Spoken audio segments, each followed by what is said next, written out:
What if I told you that overthinking isn't a personality trait? It's not just how you are, it's not because you're too analytical, and it's not because you're too smart for your own good. Here's the thing, my friend. Overthinking is actually a survival mechanism. It's your nervous system trying to keep you safe in a world that feels uncertain. But while your brain is busy trying to protect you, it's also keeping you stuck, because overthinking does not create clarity, peace, or forward-moving action. It creates paralysis, and it keeps you in a loop of feeling anxious, overwhelmed, and fearful. In this episode, I'm going to show you why your overthinking is actually a nervous system problem, what's actually happening in your brain when you get stuck in those spirals, and the 5 habits that will help you break free and find peace.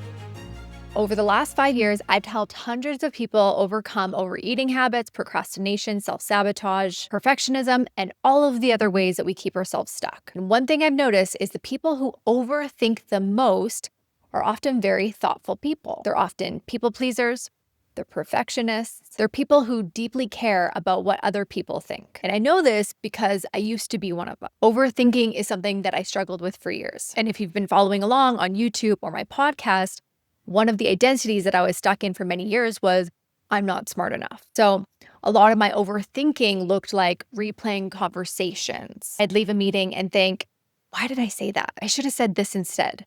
Did I pronounce that word correctly? Was I talking too much? Do they think I'm an idiot? And I would replay these conversations over and over again, but there was something that was underneath that layer. A lot of my overthinking was rooted in people pleasing. I had this really strong desire to be liked, to be approved of, to have people give me the validation that I was lovable. And I was always looking for clues that I fit in. And underneath all of that were identities that I wasn't even aware that I was carrying around. Things like, maybe I'm not lovable. Maybe people don't like me. Or if they really knew who I was, then they wouldn't like me. And so after conversations with friends, with family, with colleagues, with strangers, my brain would always be looking for evidence to prove that deep down identity true, that I'm not lovable, that I'm not smart. If you've watched my other videos, you know about this now because I've already taught you about our reticular activating system, which is the part of our brain that's always looking for evidence to prove our beliefs true. And so if that's you, if you struggle with the people-pleasing and the perfectionistic thinking, and that's rooted in an identity there, I want you to understand, and maybe you already know this, that you're wasting so much of your life's energy thinking about what other people are thinking. And there is no amount of proof out there from other people that you're going to get that's going to quiet that noise, that's going to dampen this desire to know for sure if you're lovable, if you're worthy, if you're smart enough, whatever that identity is that you have. And if you want to learn more about identity work, I've got plenty of videos. Here are some of them right here if you want to check out after this video. But you got to work on your beliefs about yourself and your overall identity and start reinventing yourself, reinventing new identities if you're struggling with some of that. So to back up a bit, if you're thinking about what other people are thinking about you based on what you did or what you said or what you didn't say or what you didn't do, the real truth is that people aren't thinking about you. People are thinking about themselves. And even if they are thinking about you, you have absolutely no control over what they're going to think about you anyway. And so that's just a great reminder to have in your back pocket to tell yourself, people aren't thinking about me. If you've watched any of my other videos, I talk about a primal state of being and a powerful state of being. And you're always operating in either a primal state or a powerful state. You're in one or the other right now. So a primal state of being is primitive. It's your fight, flight, or freeze. And how you know that you're in a primal state of being will be the way that you feel. I'm talking about emotion here. Fear, anxiety, doubt, overwhelm, disappointment, sadness, anger, frustration. Basically, we can categorize it in a lot of those negative emotions that you would be experiencing. Versus a powerful state of being are clarity, calm, energized, relaxed, love, happiness, contentment, neutrality. When you're operating from a powerful state of being, your higher brain, the prefrontal cortex, comes online. And when your prefrontal cortex comes online, you can access clarity, you can have wisdom, you can consider your future and taking actions that would support the best version of yourself. Now, here's what people don't understand about overthinking. Overthinking is caused from you being and operating from a primal state of being. Overthinking isn't an emotion. It is something that happens when you are in a primal emotion. Okay, so overthinking is the action that you take when you're experiencing an emotion. The question is, what is the emotion that you're feeling that's causing the overthinking? Because remember, your feelings create your actions, your behaviors. And the three emotions that I believe are the cause of most overthinking are as follows: fear, uncertainty, and anxiety. When you're feeling those emotions, your brain starts to look for danger. So the actions that you take are usually more thoughts, right? This is the overthinking actions. You start asking yourself, what if I fail? Or what if this happens? What if they judge me? What if I make the wrong decision? Or you might think thoughts like, I don't know what to do. And before you know it, you're trapped in the spiral. And all you need to know is that your brain is trying to protect you. And it's doing a very poor job of it, but it is just trying to protect you. That's why it's causing you to have so many thoughts. So let me help you. Let me give you 5 habits that you can start practicing today to overcome the overthinking. Okay, and if you practice these, you're gonna get really good at cutting off overthinking when it happens, and you'll shift your state from being very primal, from feeling anxious, fear, overwhelm, and uncertainty, and you'll shift right into calmness, peace, neutrality, and then we won't have this problem. Okay, so habit number 1 is naming the emotion. When the spiral starts, I want you to stop and ask yourself, what am I feeling right now? Neuroscientists have actually shown in research where they put participants in a scanner where they're seeing their brain activate, and which parts of their brain is lit up, higher brain, lower brain, the amygdala, the prefrontal cortex. And so when you're in a primal emotion like fear, just by simply naming the emotion, saying to yourself, this is fear. I am feeling fear. If you were to say that to yourself, the prefrontal cortex starts lighting up, right? And the prefrontal cortex is where we generate those powerful emotions.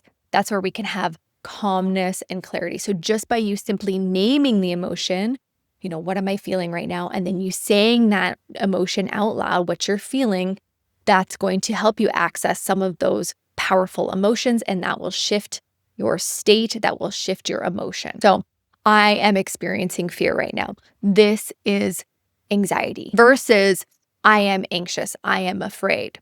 Notice how one of them makes you feel like you're at the effect of the emotion. The other one is very neutral. You're just stating the fact. This is fear.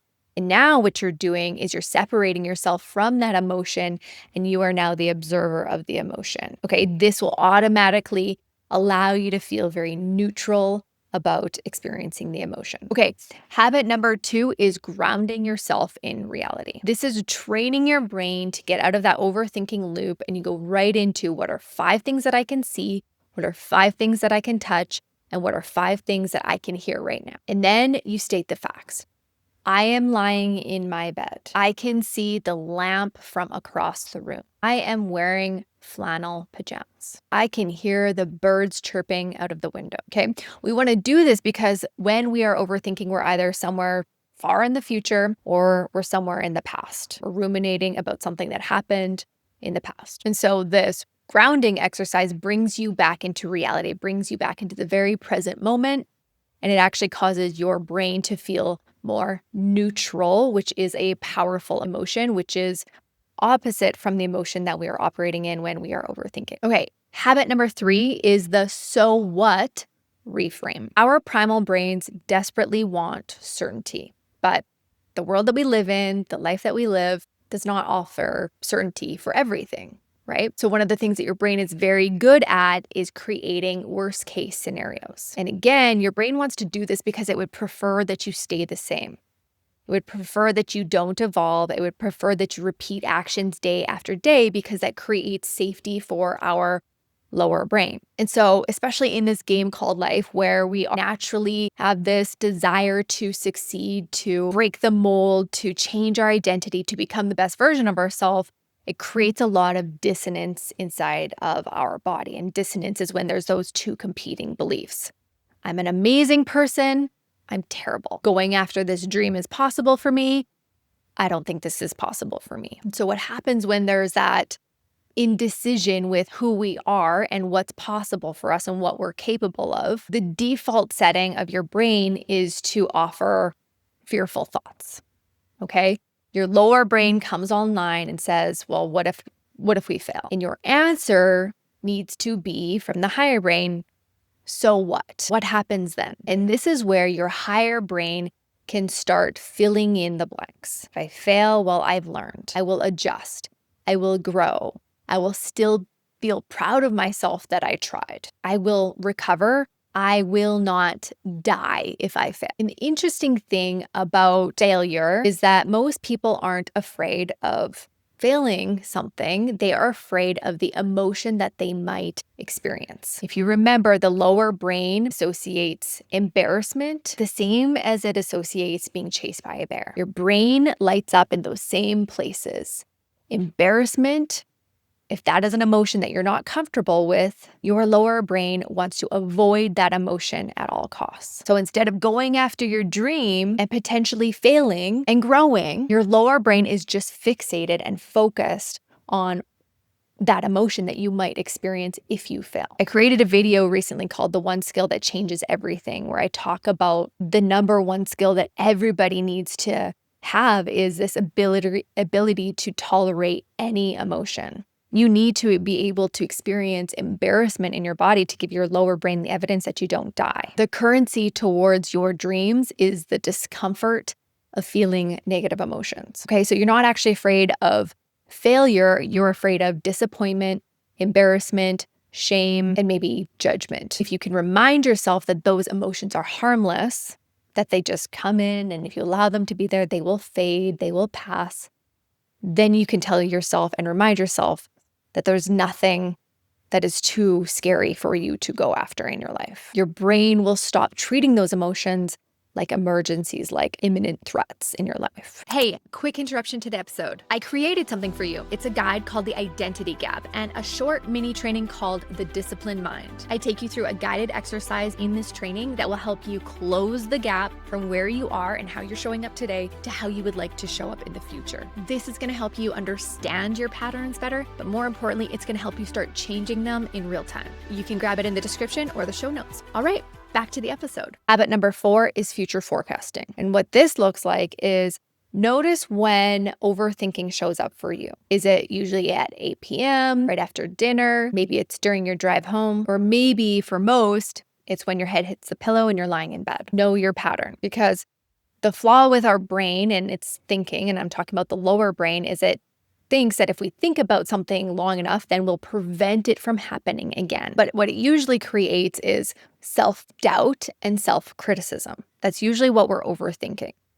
It's kind of rooted in those things. And so just a quick blurb on self-doubt and self-criticism is something that I heard recently about the most successful people in the world are people who are the most self-forgiving. It's not the people who make the least amount of mistakes. It's the people who recover from those mistakes very quickly. It's the people who have mastered self-forgiveness. So if you're overthinking your actions or your lack of actions for something that happened in the past, something you can tell yourself is, I was doing the best that I could with what I knew at the time. I'm allowed to be human. That moment does not define me.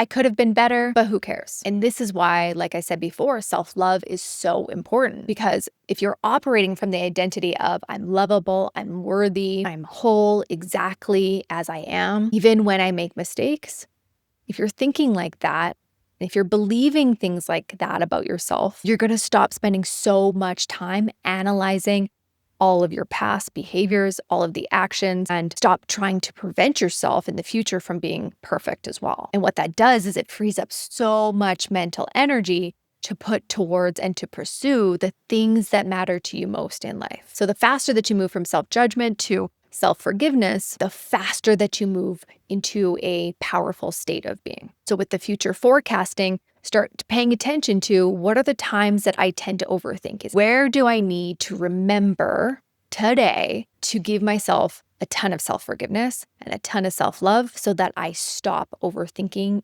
in these areas? And habit number 5 is to choose faith over fear. One of my favorite quotes in the Bible is 2 Timothy 1:7, where God says, "For I have not given you a spirit of fear, but a spirit of love, of peace, of power, and a sound mind." Notice what fear is contrasted with: power, peace, love, and a sound mind. On one hand, we got fear, which is a primal emotion. It's a primal state of being.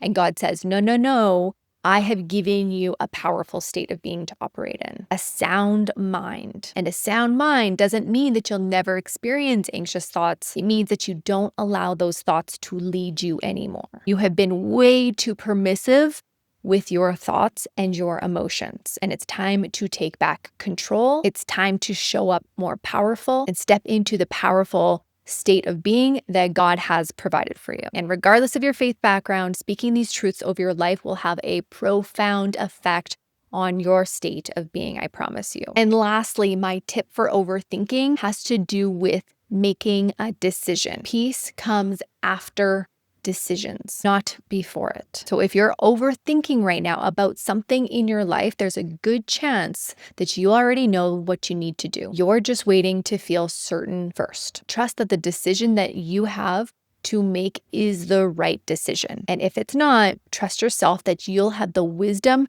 to make the next best decision that comes after that. All right, my friend, I hope you enjoyed this. If you did, please leave me a note in the comment. I love getting your comments. I would love to hear from you. And if you haven't yet, you should definitely go check out these 2 videos that are going to help you become the best version of yourself, stepping into the identity that you need to create the life that you want to create. And I will see you next week. Bye-bye.